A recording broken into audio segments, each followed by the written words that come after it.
અને વિક્રમસિંહ નો દીકરો 22 ઓલા પીવમ ઝાલા તારી દાડો ઉગે તારો તો હું ભાનમાં આવું છું, મારી આંખો ઉઘડે છે ભાઈ, પણ હું ચઈ જગ્યાએ ચઈ ભૂમિએ ચયા માણાની વચ્ચે બેઠો છું, આનું માન રાખો છું ભાઈ. બાકી કદાચ કોક ને એવું થતું હોય મામેરું ભરે એટલું પવાલું ભરેલા જો ગટગટાઈ ના થતું હું વિક્રમસિંહ નો દીકરો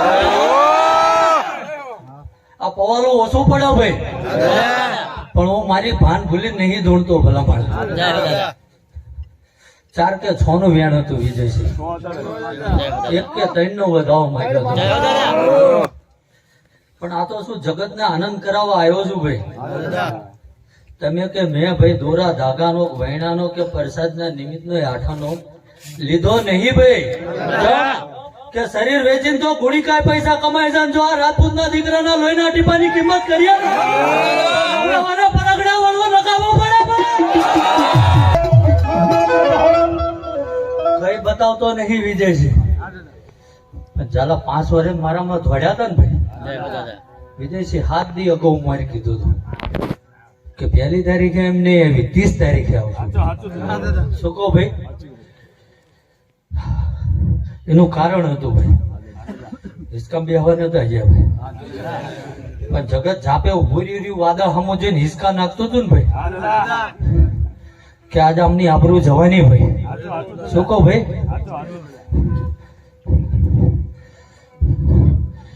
મારે કદાચ ભાનમાં હતા અને મારી ટોળીમાં ફર્યા હોય ને ભાઈ, આ શિવની ટોળી કહેવાય એટલે ટોળી કીધું ભાઈ. લઈને ફરતો ભાઈ, ત્યાં લશ્કર તી વખતે લઈને ફર્યો હતો, હવે ટોળી લઈને ફરવું. શું કહો ભાઈ?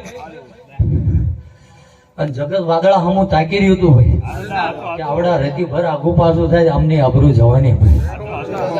પણ અહીંયા 2 પગ મેલ્યા હતા ને ભાઈ, એ કઈ હમૈયા કરાવવા નતા ગયા ભાઈ,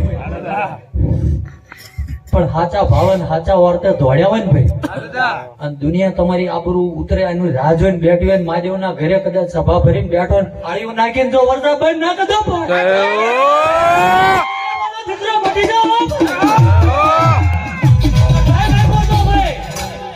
કે દુનિયા મથવા દે ભાઈ, તારા મંડપ મારું પાણી નહીં પડવા દઉં, પણ 3:30 થાય એટલે મંડપ છોડી લેજે ને કે બાંધે એવો નહીં રે. એક ઘડિયાળના કાંટે હાલ્યો તો ભાઈ, 3:30 પૈણાઈને ફેરા ફેરવી ઘરમાં નાખી મંડપ છોડાય પછી વાદળું ફાડ્યું છે. એટલે આ એ રજપૂત છે ભાઈ, બોલું એ બનાવી દો ભાઈ. ધોડ્યા હોય ને ભાઈ, અને તમારી આબરૂ લૂંટાતા હોય ને જો વસ્ત્ર ઢાંકવા ના આવું તો એટલે હું વિક્રમસિંહ નથી વાળવાના, જગત ને આમાંથી બંધ કરાવવાના છે ભલા માણસ. અને જેને કદાચ અંધશ્રદ્ધા ફેલાઈ હોય કુંડાળામાં લેતા હોય ને ભાઈ, જો ભર બપોરે કદાચ એ કુંડાળામાં ઉતારીને ના ઢીબું તો એટલે ગંગા બહાર જાલા જગત વરસાદ નતું આવતું ને ભાઈ, તેથી તમને કહેતો તમારા દાદા ને કહો વરસાદ લાવો. લાવી દીધો તો વિજયસિંહ, જેથી વરસાદ તાંડવ નાખતું હતું ને ભાઈ, તેથી એને એ કે તારા દાદા એ તમારી આબરૂ વાંચી આ પાયે બેહવાનું ફરમાન. જગત ની મફત ની બીડીઓ નહીં પીવાની ભાઈ, કે મફત ની સાની અડાડ્યું નથી સાંટતા ભાઈ, પણ કદાચ તેમ 12 ઘઉં વગડે વીટલાણેલા હોય ને ભાઈ, અને જો મારા મહાદેવ ના ઘરે ટકોરો કરવા રહું તો હું ગંગાબાનો દીકરો મટી જાય. એ મરદ છે ભાઈ, ખૂણામાં બેહીને દોઢી વાત કરી હોય ભાઈ, અને છેક લગીન નો હંગાત કરવો હોય તો હું નબળાની ભાઈબંધી કરતો નહીં હો ભાઈ. મરદ નો સંકરવા વાળું દેરું છું ભાઈ. કદાચ સતનો માર્ગ ઝાલ્યો છે વિજયજી, કદાચ આ શરીર ઉપર લુગડું રેક ના રે ભાઈ, આ રેક ના રે વાયલી પેઢીમાં ભાઈ. બાકી આ ધૂણું શું જોઈનો ધંધો કરું તો આ ધર્મ ને ઓળખવામાં ખોટ પડી જાય ભાઈ. મજા આનંદ બોલું છું જનક સાહેબ ભાઈ, અને જો કદાચ અહીંયા આવ્યો છું ને ભાઈ,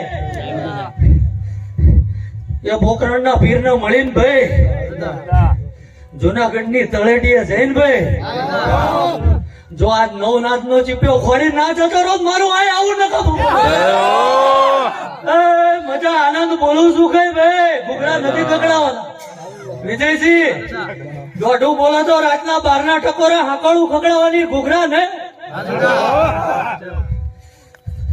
જગત ના ઝાલા કોઈ બીવરાયું નહીં ભાઈ તમારો મફત નો નિવાળો મોઢામાં એને નાખ્યો વિજયસિંહ ચયા ભાવે ચયા વેરે મારો ધર્મ સુકો જાય છે ને એ મને ધૂણવા વાળા ને ખબર નહીં